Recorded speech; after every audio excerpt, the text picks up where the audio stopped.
स्वागत बैठ जाइए, प्लीज बैठ जाइए। माननीय गृह मंत्री प्लीज प्लीज प्लीज। मैंने उनको हिंदी में बोलने के लिए कहा दादा, प्लीज प्लीज, और कुछ नहीं कहा है। Please please please please. माननीय अध्यक्ष जी, कल भी और आज भी मेरे साथी नित्यानंद राय जी ने गृह विभाग की ओर से एक अधिकृत लिखित स्थिति के बारे में ब्यौरा इस सदन के पटल पर रखा है, परंतु आज डिस्कशन में कुछ मुद्दे खड़े हुए हैं।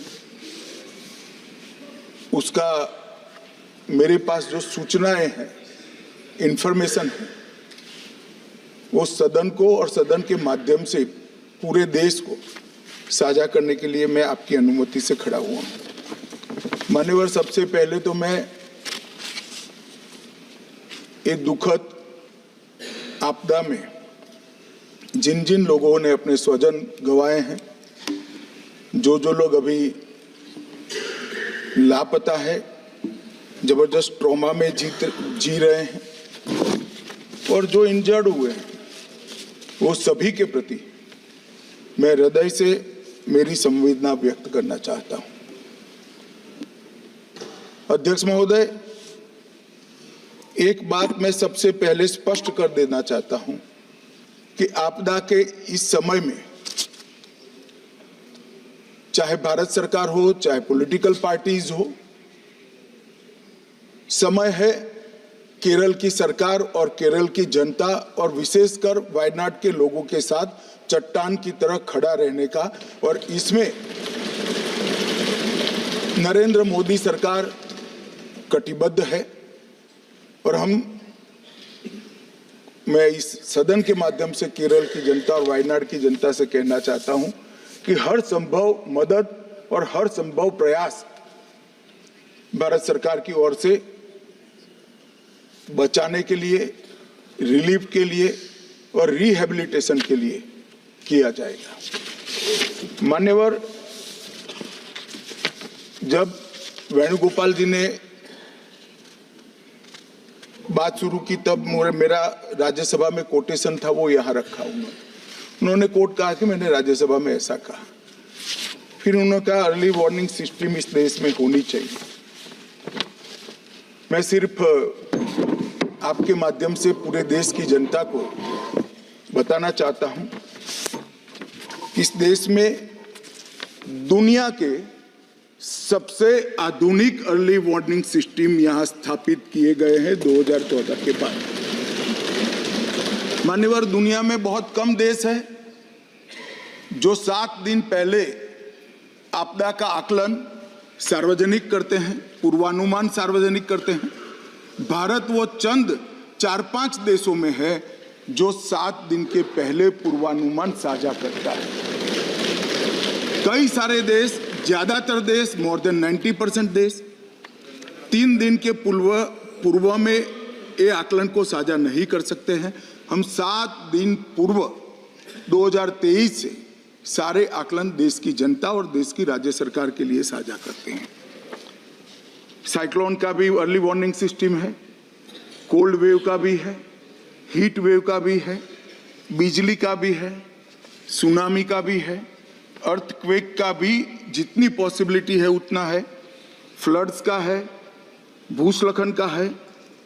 कई प्रकार के अर्ली वार्निंग सिस्टम 323 करोड़ और 2000 करोड़ कुल मिलाकर 2300 करोड़ के खर्चे से देश की जनता की सुरक्षा के लिए एस्टैब्लिश किए गए हैं।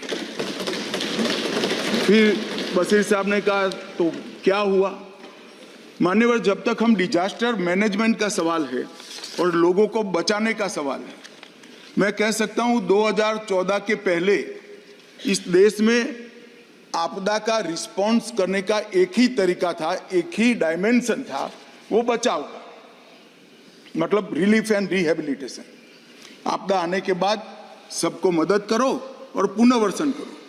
नरेंद्र मोदी आने के बाद, देश के प्रधानमंत्री बनने के बाद, इसमें बचाव का एंगल हुआ कि एडवांस में ही तैयारी ऐसे करो कि जिससे किसी की जान न जाए और जीरो कैजुअलिटी अप्रोच। मानवर पर्टिकुलर एक किस्से में हमने हर बृहस्पतिवार को हम अगले पखवाड़े का जो पॉसिबल, वो इतना सटीक नहीं होता है मगर पूर्वानुमान देते हैं। 18 जुलाई को ही पूर्वानुमान दिया था कि केरल के पश्चिम तट के क्षेत्र में सामान्य से ज़्यादा वर्षा होगी।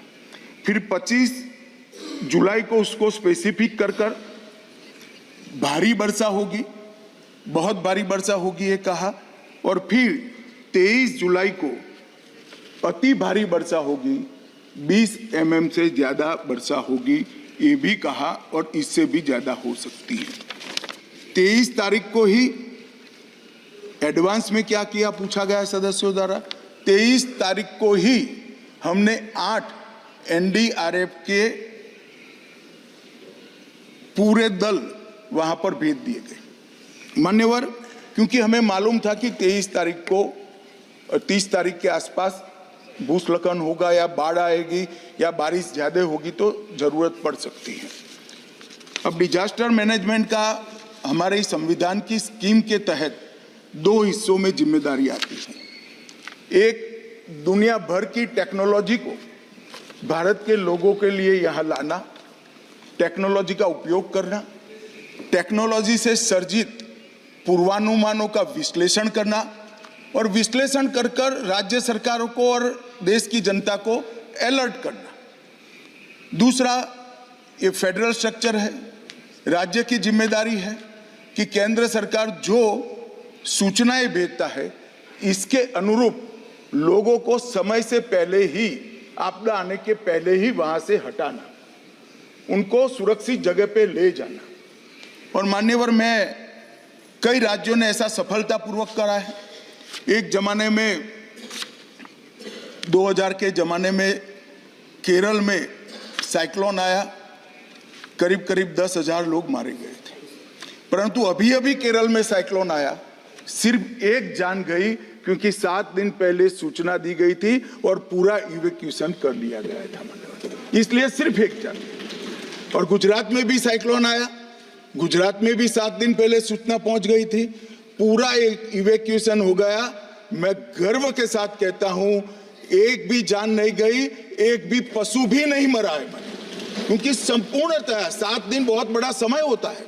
राज्य प्रशासन की जिम्मेदारी है किसको उठाए।